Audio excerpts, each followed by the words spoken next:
Hello, family. Enjoy this relaxing moment with Surly Tales. Remember to hit the like button, subscribe, and share your thoughts in the comments. It means the world to us.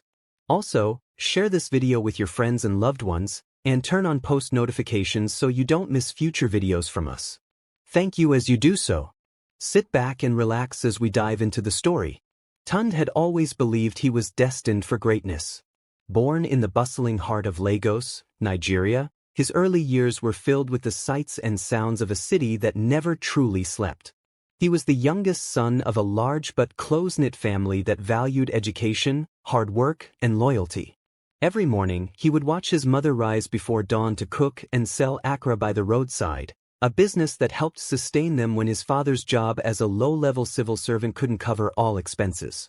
This environment taught Tunde resilience and gave him a fierce determination to succeed beyond anyone's wildest expectations. By his 20s, Tunde had begun to carve out a path for himself. He noticed that in the age of social media and fast-paced technology, there were opportunities sprouting up everywhere. He embraced the world of e-commerce, launching a small online store that sold handmade African-inspired accessories. Using the resources available in Lagos, from the skilled artisans in Lekki to the leather tanners in Kano, he built a brand that caught the attention of a diaspora eager to stay connected to its roots. Slowly but steadily, the small online venture blossomed into a moderately successful company. His tenacity won him local acclaim and a spot in a business incubator program sponsored by a multinational firm. As Tunde's star rose, so did his social life. With more money in his pockets and recognition following him everywhere he went, he could hardly step into a trendy restaurant on Victoria Island without someone congratulating him on his latest contract. Tunde found himself swept into the whirlwind of upscale parties. The gatherings were unlike anything he had experienced in his early days. Lavish buffets, private DJs spinning Afrobeats until the early hours, endless bottles of champagne and Hennessy. It was a life of opulence that sometimes made him forget his humble background. It was at one of such parties, a glitzy affair in a posh rooftop lounge overlooking the Lagos Lagoon, that he met F. She was strikingly beautiful, tall, with rich ebony skin and a captivating smile. Her accent was a melodious blend of her Wari roots and a refined tone she attributed to a few years of schooling in the United Kingdom. Sparks flew the moment they started talking about life, aspirations, and the hustles of making it big in Nigeria. She appreciated how Tunde did not let his newfound success change his humility, and Tunde was enthralled by her confidence and magnetic aura. Though Tunde was never a heavy drinker, that night he had indulged in more cocktails than usual. F2 had let herself revel in the free-flowing alcohol. They bonded over stories of their families, their entrepreneurial dreams, and their favorite suya spots in Lagos. By midnight, they were laughing at jokes only they understood, whispering secrets in each other's ears as the music pounded in the background. When it was time to leave, Tunde offered to drop her off at her apartment in Lekki. One thing led to another, and a simple ride home became a night he would never entirely remember nor forget. The morning after found Tunde awake in F's living room, nursing a throbbing headache. The faint morning light streamed through the curtains, revealing champagne glasses and leftover jollof rice on the side table. F was still asleep in her bedroom. Embarrassed, Tunde quietly collected his wallet and phone before leaving. They exchanged phone numbers with vague promises to hang out soon, but life got busy. Tunde immersed himself in expanding his business, traveling to Abuja and even Johannesburg for new partnerships, and eventually he stopped actively trying to reach F. The memory of that night lingered for some weeks, but time turned it into a faint recollection, a mere footnote in the grand narrative of his rising career. Over the next 5 years, Tunde worked tirelessly and reaped the rewards. He managed to transform his e-commerce venture into an international brand, shipping African-inspired clothing, jewelry, and home decor items across continents. The success propelled him into the elite circles of African entrepreneurship. He bought a plush apartment in Banana Island, owned flashy cars, and even considered a major partnership with an American-based company. Life was good, better than he could have ever imagined growing up in the cramped one-room apartment with his family. Yet, despite all the signs of success, Tunde felt a subtle void. Perhaps it was the lack of meaningful relationships. Despite the occasional dinner dates with beautiful, driven women, nothing ever blossomed into a long-term commitment. Everyone wanted a piece of the successful Tunde, and it became harder to distinguish genuine affection from opportunism. Tunde's mother often reminded him it was time to settle down, but he shrugged it off, focusing on building his empire first. Then, one humid afternoon as the city's heat bore down on the streets like a raging sun, Tunde was in his expansive office on Victoria Island finalizing the details of a lucrative contract with a Kenyan investor. He looked up at the sudden frantic knock on his door, surprised to see his usually unflappable secretary, Aminat, looking unsettled. She announced that there was a woman outside with a young boy insisting on seeing him immediately. Tunde, perplexed, allowed them entry. In walked F, looking more regal than he remembered, her cheeks slightly fuller, her hair in intricate braids crowned with a subtle gold clip. By her side stood a boy with inquisitive eyes, perhaps around 4 or 5 years old. Tunde's heart skipped a beat as he noticed a faint resemblance in the boy's jawline, something that vaguely mirrored his own. He struggled to speak, 100 questions swirling in his mind.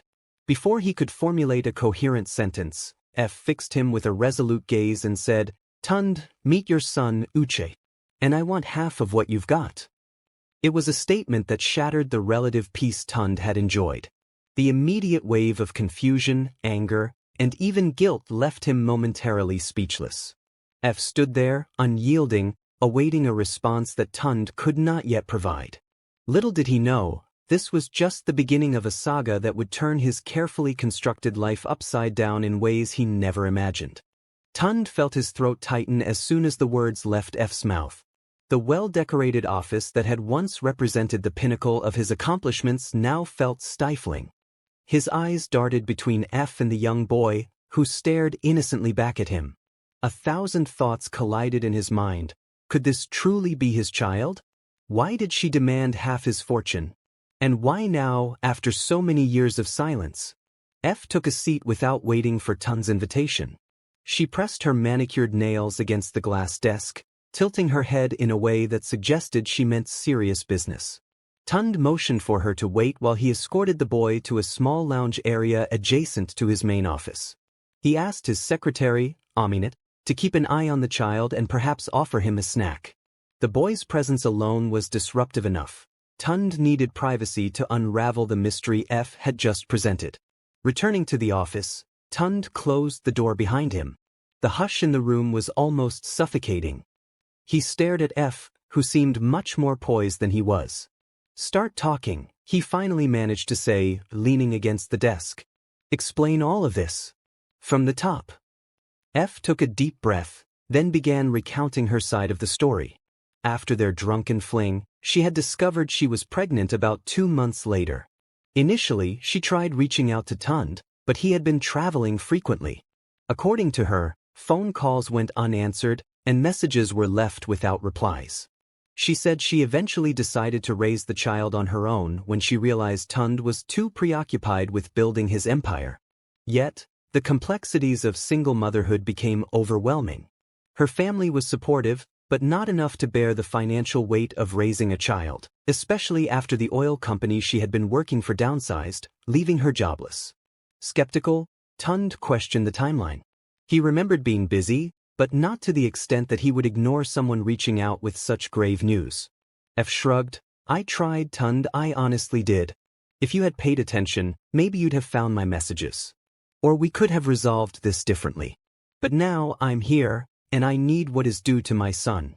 I've heard how successful you are, and you can easily provide for him in ways I never could. I'm not asking for small change. I need a substantial amount to secure his future." "But half my fortune?" Tunde's voice came out louder than he intended. He ran a hand across his face, trying to maintain composure. "Are you insane? How do you even justify that figure?" F's expression hardened. "Don't raise your voice at me.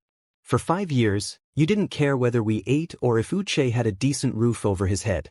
You went on to build a brand, buy flashy cars, live in Banana Island, all while my child lived without knowing who his father was. Now you're going to pay. One way or another." Panic mingled with confusion in Tunde's chest. The question of whether Uche was truly his child pressed on his mind. He needed concrete proof. "We need a DNA test." "Immediately," he said, his tone measured. He was determined not to let emotions cloud his judgment. If the boy was indeed his, Tunde was ready to shoulder responsibility, but half his fortune? That seemed preposterous, driven more by vengeance or desperation than fairness.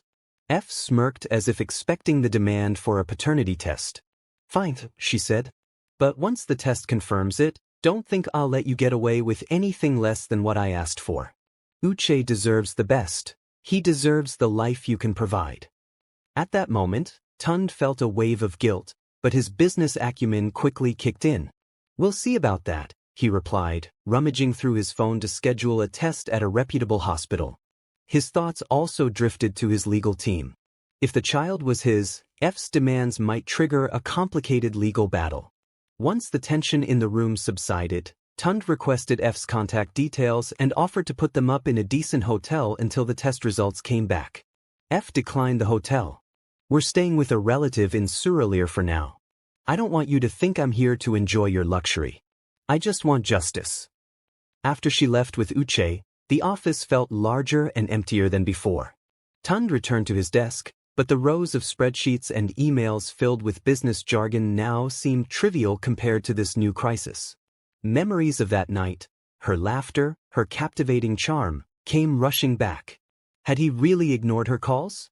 Or had fate orchestrated a scenario where both of them ended up in the dark? He cancelled his remaining meetings for the day. Instead, he contacted Oga Jacob, a longtime family friend who happened to be a prominent lawyer in Lagos. If there was any looming legal war, Tunde wanted to be equipped. Jacob was sympathetic but also pragmatic. "We'll need to confirm paternity, gather any evidence of her attempts to contact you, and if the child is yours, see if we can come to a reasonable agreement," he advised over the phone. Later that evening, Tunde slipped behind the wheel of his SUV, navigating the notoriously congested streets of Lagos. Everywhere he looked, he saw families. Mothers picking children up from school, fathers carrying toddlers on their shoulders.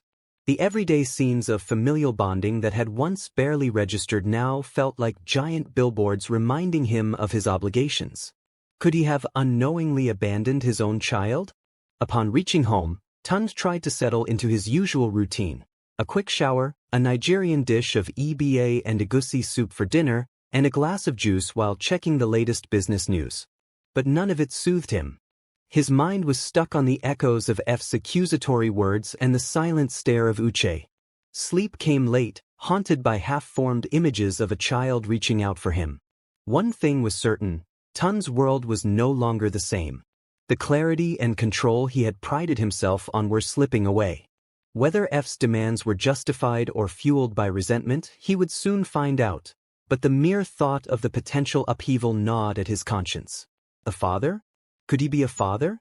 And if so, what kind of father would he be, stepping into a child's life half a decade late? The following week was an emotional roller coaster for Tunde. He arranged for F and Uche to visit a well-known private hospital on Victoria Island for a paternity test. The hospital was discreet. Tunde didn't want the media sniffing around what could become a scandalous storyline for tabloids. After all, he had a reputation to maintain. His brand was now tied to his name, and any public drama could harm his business prospects. F arrived at the hospital with Uche, who seemed curious but calm. Tunde tried to connect with the child, offering him a warm smile and a gentle pat on the shoulder. The boy looked up at him, eyes wide with a mixture of confusion and fascination. Tunde wondered what F had told him about his father. Despite the tension, a pang of longing cut through Tunde's chest.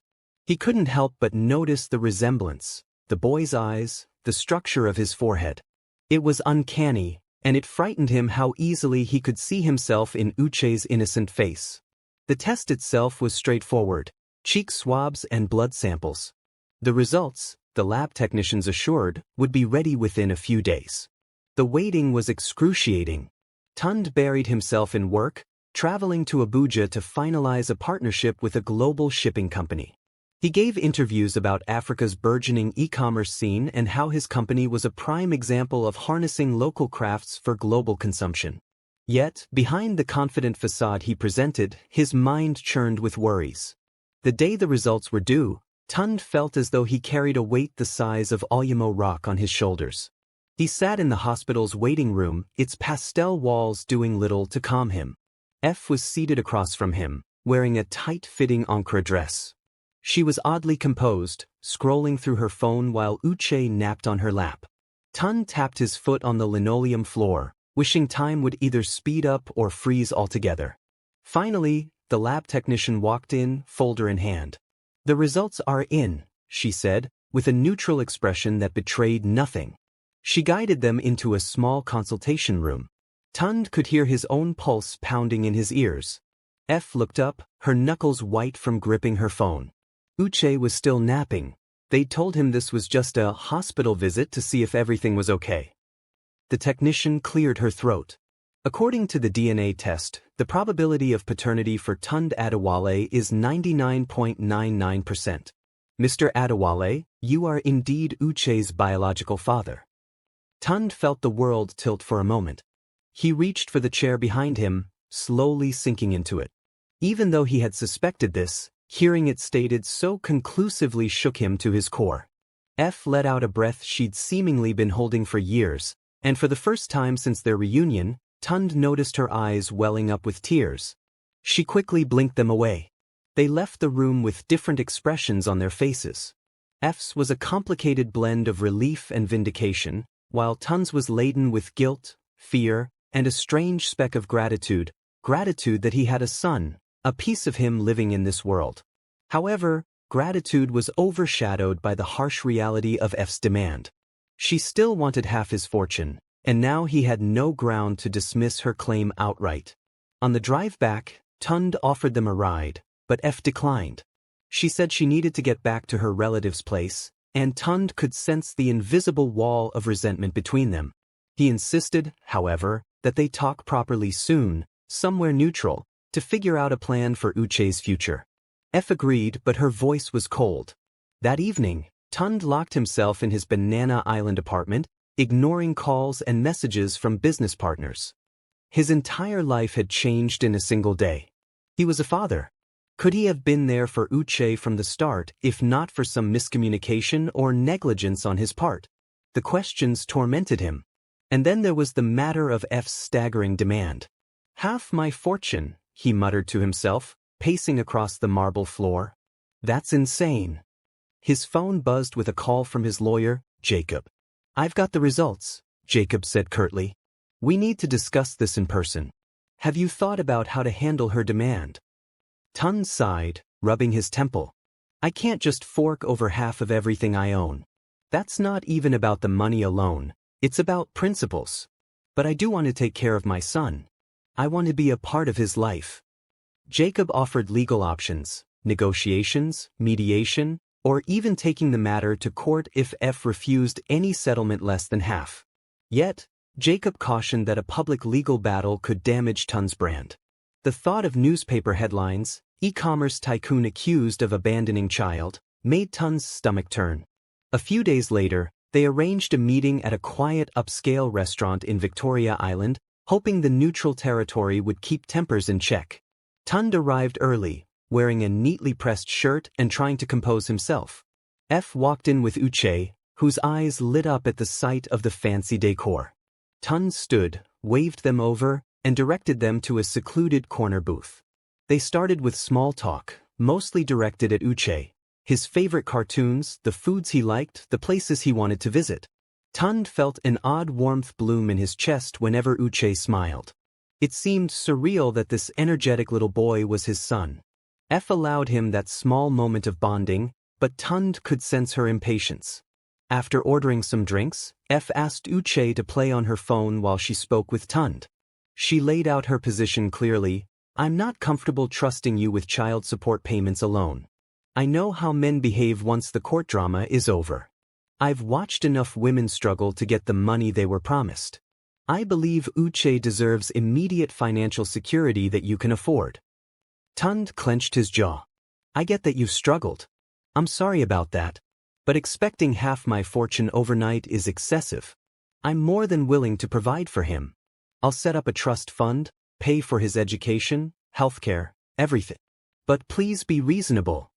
F scoffed. Reasonable? For 5 years, I went through a living nightmare alone. Don't talk to me about being reasonable when you've been living like a king. The conversation grew heated. Tunde suggested a significant trust fund, and F's stance remained unyielding. At one point, Uche looked up from the phone, sensing the tension. Tunde quickly lowered his voice, not wanting to upset the boy. Meanwhile, F dabbed her eyes with a napkin, her frustration and bitterness palpable. Eventually, they reached an impasse and decided to leave. Tunde offered to walk them to the car, though F's relative was waiting outside. As the car drove off, Tunde stood there in the restaurant's parking lot, the city lights reflecting off the tears pooling in his eyes.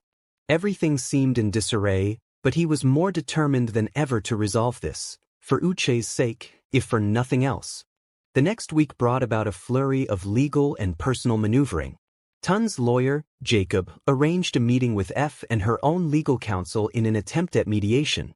They met at a professional mediation center in Lagos, a place designed to project calm neutrality, white walls, polite receptionists, the hum of air conditioning masking the city's chaotic noise outside. Tunde arrived with a confident stride, but inside he was a swirl of nerves. F was already seated, tapping her foot impatiently.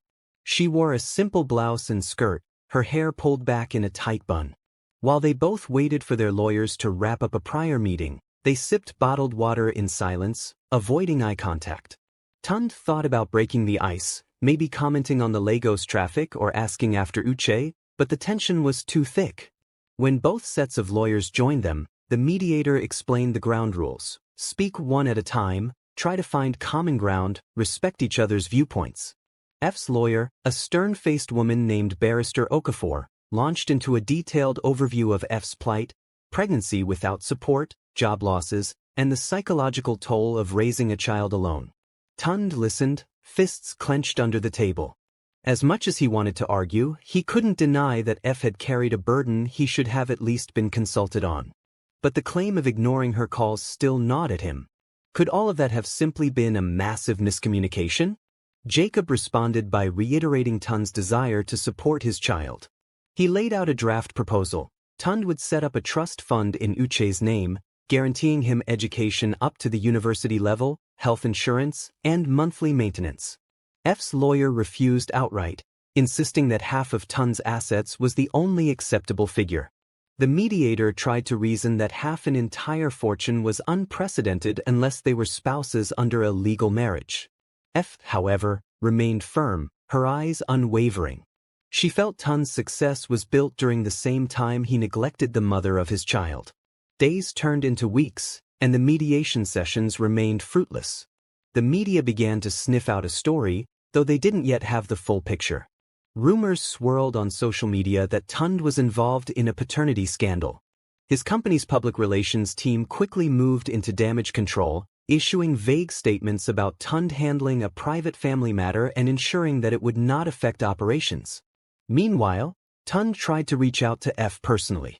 He sent her multiple text messages, requesting a meeting with just the two of them. Eventually, she agreed to one more face-to-face discussion. No lawyers, no mediators, just them. They chose a quiet cafe in Ikeja, hoping the anonymity of a less upscale location would keep prying eyes away. Tunde arrived first, choosing a table in the corner. It was a modest spot, a local cafeteria serving steaming bowls of pepper soup and plates of jollof rice. He looked up from his phone when F slipped into the seat across from him. She looked tired, as though the stress of this ongoing battle had finally caught up to her. Tunde noticed faint dark circles under her eyes. "I'm not here for a shouting match," she said softly, her posture guarded. "I just want to hear you out, and maybe for you to hear me out." Tunde nodded. "I'm sorry for everything you went through, F. I truly am," he began, voice trembling slightly. He confessed that if he had known from the start that she was pregnant, things would have been different.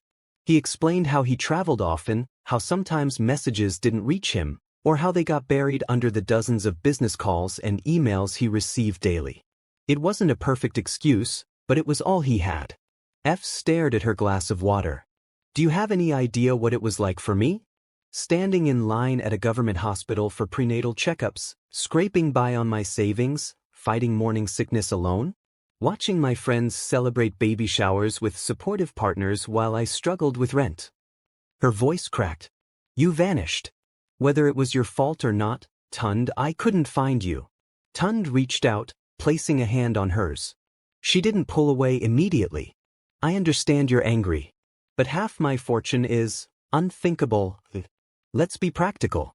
I want to be part of Uche's life. I want to see him grow, pay for his needs, give him everything I never had.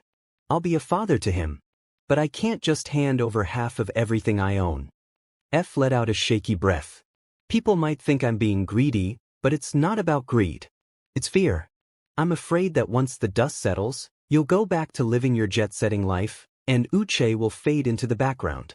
Money can be revoked. Arrangements can be changed. But if you commit half of your assets, you're tied to him forever, no backing out. Tunde's eyes stung at the rawness of her words. He could see that beneath her anger was a woman who had suffered and was terrified of returning to that state of insecurity. There has to be a middle ground, he whispered, his voice filled with sincerity. I swear, I'll never abandon my son. You have my word, and we can set up legal structures to ensure that doesn't happen. The conversation continued for hours, each of them sharing painful memories, regrets, and hopes for Uche. For the first time since their reunion, F's expression softened. She admitted she didn't truly hate Tunde. She hated the circumstances, the system that made single motherhood so hard, and her own bitterness that had festered over the years. By the end of the night, they hadn't reached a final agreement, but they left on a note of cautious optimism. F allowed Tunde to walk her to her taxi. Before she got in, she said quietly, propose something fair, Tunde. Something that guarantees our son's security. If I believe you, maybe, just maybe, I'll reconsider my demand. As the taxi disappeared into the Lagos night, Tunde felt as though a small glimmer of light had broken through the dark clouds looming over him. He still had no idea how they would reconcile their differences, but at least the conversation had shifted from outright hostility to a willingness to talk. Little did he know, fate had another twist in store, one that would change everything once more. A week after that hopeful conversation, Tunde worked relentlessly with Jacob to draft a comprehensive support plan.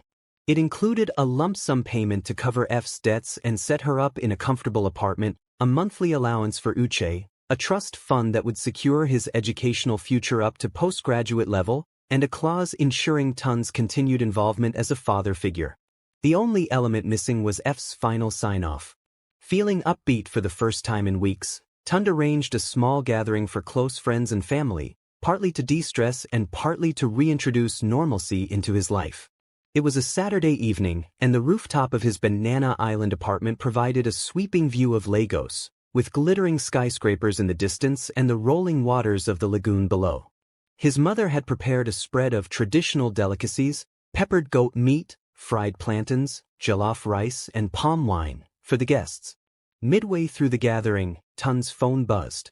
He glanced at the caller ID, surprised to see it was F. Over the past few days, they had been texting mostly about the details of the proposal. Her voice on the other end sounded shaky. Tunde, she began, words hitching as though they were caught in her throat, I'm at the hospital with Uche. In an instant, Tunde felt the bottom fall out of his world. He quickly excused himself and sought a quieter corner. What happened? He asked, panic creeping into his tone. There was an accident, F sobbed. A car ran a red light and clipped the side of a tricycle we were in. Uche hit his head. They're doing scans. I just needed to call you. Without a second thought, Tunde raced downstairs, not bothering to explain in detail to his confused guests. His mother's worried questions trailed after him, but all he could manage was a hurried, Uche is hurt, as he jumped into his SUV and sped off into the chaotic Lagos traffic. The journey felt interminable. Horns blared on every side, and the usually vibrant city lights seemed harsh and mocking. When Tunde finally reached the hospital, He found F pacing the hallway outside the emergency ward. Her eyes were red and puffy, and her dress bore smudges of dirt and faint stains of blood. Without hesitation, he pulled her into a hug, feeling her trembling. "He's in there," she choked, pointing to the ward. "The doctors are running tests. They said we should wait." Tunde's heart pounded. He prayed silently, pleading with every higher power he could think of to spare his child. Minutes blurred into hours. At last, a doctor emerged, wearing a stethoscope around his neck and an unreadable expression. "Are you the parents of Uche?" he asked gently. Tunde and F nodded in unison. The doctor explained that Uche had suffered a concussion but, fortunately, there were no life-threatening injuries. They wanted to keep him overnight for observation. He was stable and awake, though disoriented and in pain. Both parents breathed a collective sigh of relief. F nearly collapsed from the emotional whiplash. Tunde held her upright, ignoring the swirl of guilt and relief that made his head spin. He was a father comforting the mother of his child, and in that moment, all legal battles and fortune demands seemed irrelevant. Once permitted, they stepped into the ward. Uche lay on a small hospital bed, bandages around his head, for lines attached to his arm. His eyes fluttered open, and he gave a small, frightened whimper upon seeing them. "Mummy, Daddy?" His voice was thin. Tunde approached slowly, his heart pounding with love and remorse.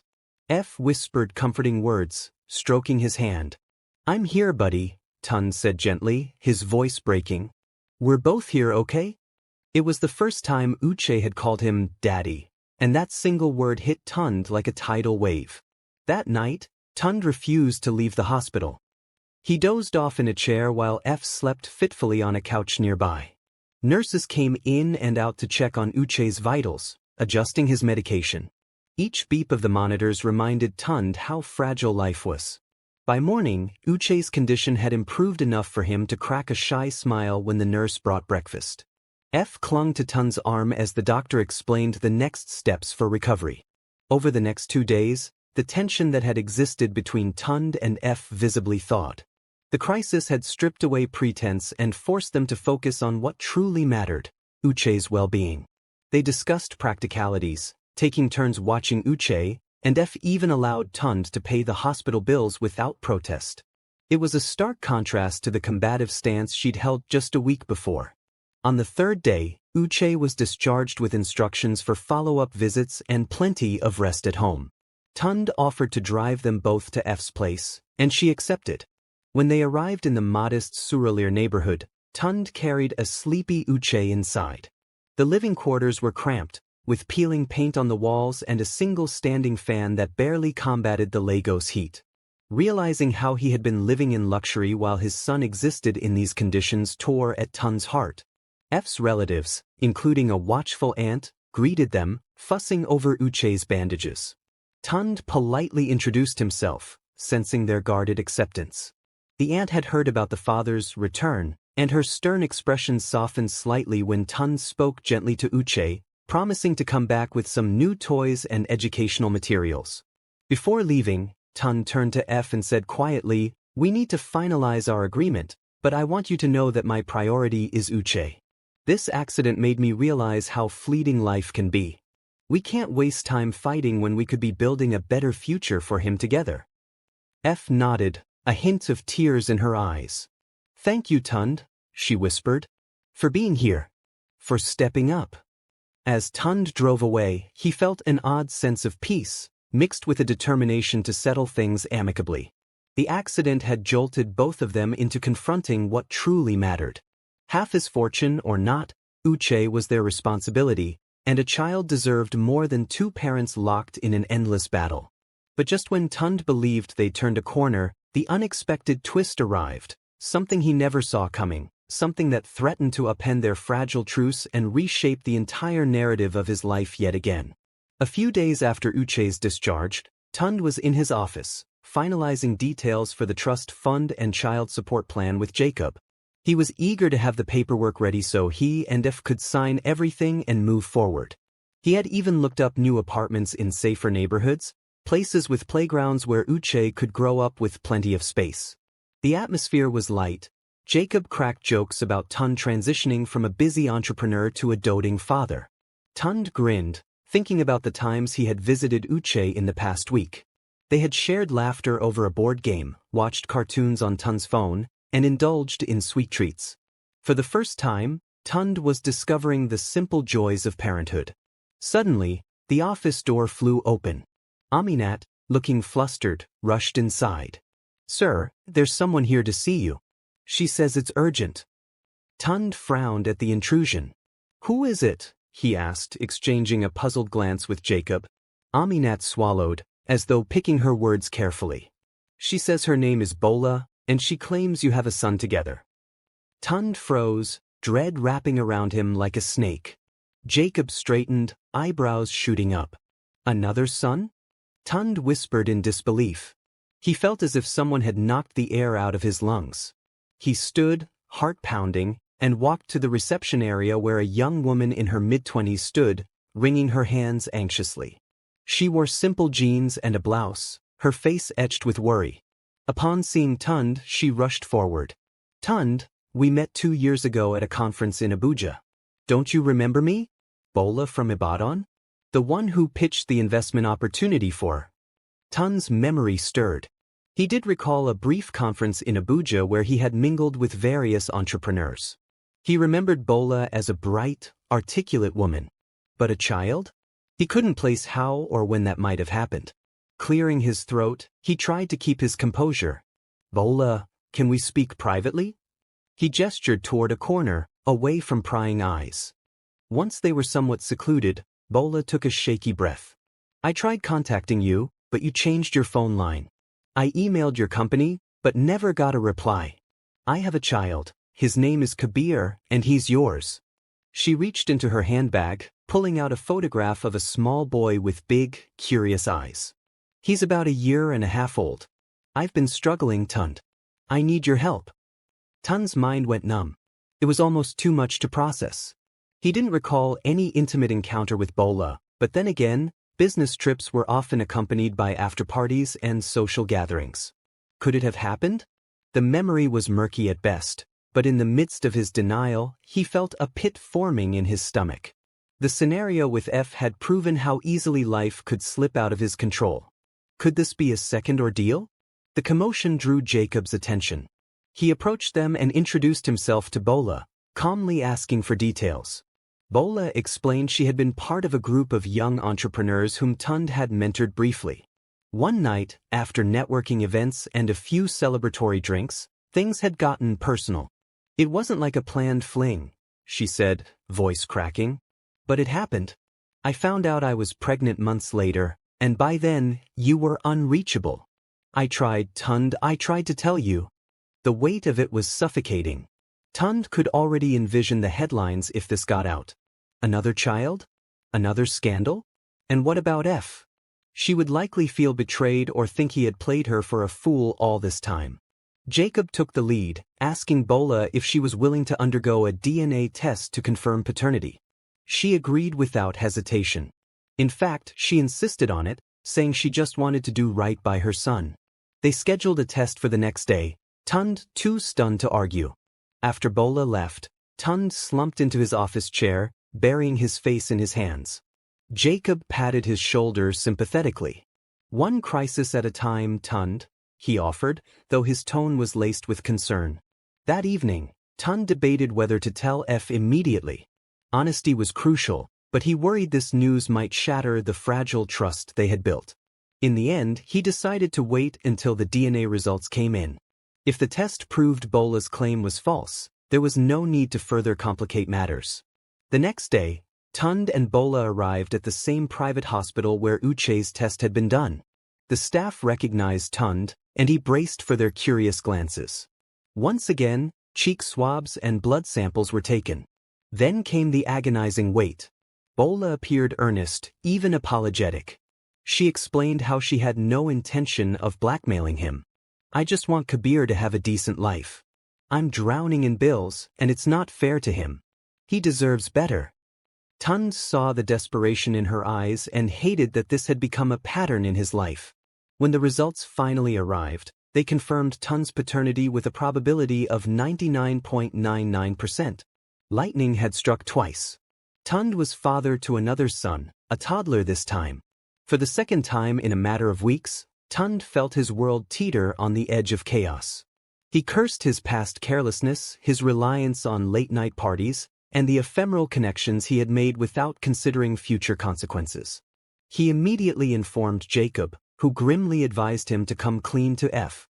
And so, later that day, Tunde drove to SURLEY, dreading what he had to do. F opened the door, eyes lighting up at first. She seemed glad to see him. Uche came toddling over, his bandages now replaced by a small plaster. "Daddy," the boy squealed, and Tunde's heart twisted with guilt. Sitting F down on the threadbare couch, Tunde took a deep breath and told her everything. She listened in stunned silence, her expression morphing from surprise to anger to betrayal. "Another child?" she finally whispered, tears threatening to spill. "After everything we've been through, Tunde?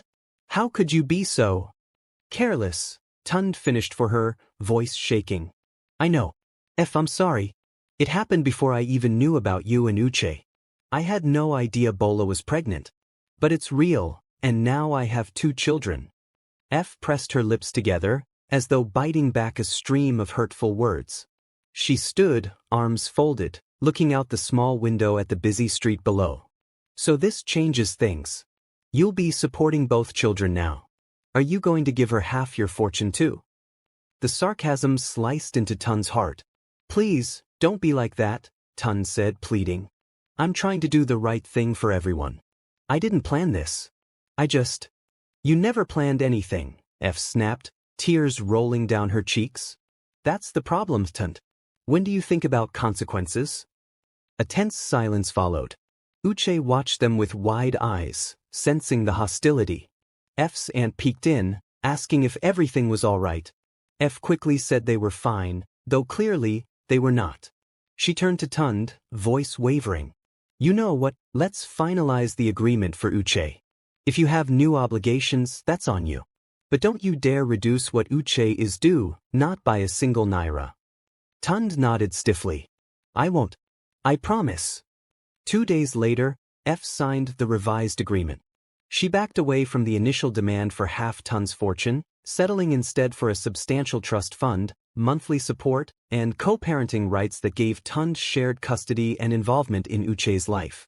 A similar arrangement was proposed to Bola for Kabir, though hers was simpler, with an emphasis on ensuring the child's welfare and educational future. Still, Tunde's life had become a labyrinth of paternal responsibilities, public perception, and the potential for scandal. He tried to keep everything discreet, but rumors spread rapidly through social circles. Some whispered that Tunde was irresponsible, sowing seeds across the country. Others defended him, saying fatherhood was complicated, and at least he was stepping up. Gradually, Tunde found a new rhythm, balancing business expansion, fatherhood, and damage control. He arranged separate days to spend with Uche and Kabir, introduced them to each other in a gradual, cautious way. F and Bola maintained a civil distance from one another, each protective of her child. Months passed, and with them came a fragile peace. F decided to move into a better apartment, courtesy of the lump sum from Tunde. She found a job that aligned with her professional background, promising a more independent future. Bola used the support to enroll Kabir in a reputable daycare, allowing her to pursue a new business venture. Tunde, for all his past mistakes, did his best to be present. Diaper changes one day, bedtime stories the next, facilitating a sense of stability amidst the chaos. What happened next turned out to be the most unexpected twist of all. Tunde found himself actually embracing fatherhood. He discovered a depth of love and fulfillment he never thought possible, far greater than the fleeting thrill of parties or the ego boost of business successes. While the challenges of co-parenting 2 children with different mothers were immense, the rewards of seeing Uche learning to read or Kabir taking his first steps overshadowed the tensions and legal tangles. Life was not perfect, and it would never resemble a neat fairy tale. But Tunde had been given a second chance, twice over, and he chose to make the most of it. In the modern African landscape that shaped him, With its blend of tradition, entrepreneurial spirit, and community values, he carved a new identity. Not just the ambitious mogul, but a father seeking redemption and purpose in the eyes of his children. And in the end, that unexpected turn, the arrival of two little boys from two different women, brought Tunde a sense of belonging he hadn't realized he'd been missing all along. The battles over fortune and grudges gave way to something more precious. A hard-earned acceptance that real wealth lay in the bonds of family, however unconventional they might be. The end. If you enjoyed this story, we invite you to give it a like and subscribe to our channel. Your support motivates us to keep bringing heartwarming stories almost every day. We are very grateful for your support. See you soon.